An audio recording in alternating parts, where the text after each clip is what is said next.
মানুষ বড়ই স্বার্থপর রে, বড়ই স্বার্থপর।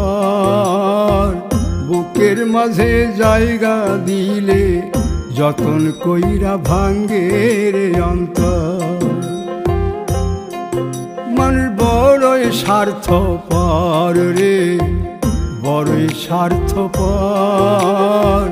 বুকের মাঝে জায়গা দিলে যতন কইরা ভাঙ্গে রে অন্তর। অচিনা এক জংলা পাখি যতন কইরা বুকে রাখছি, বুকের পাজর ভাঙ্গা সে যে সাজায় অন্যের ঘর রে, সাজায় অন্যের ঘর। মানুষ বড়ই স্বার্থপর রে, বড়ই স্বার্থপর।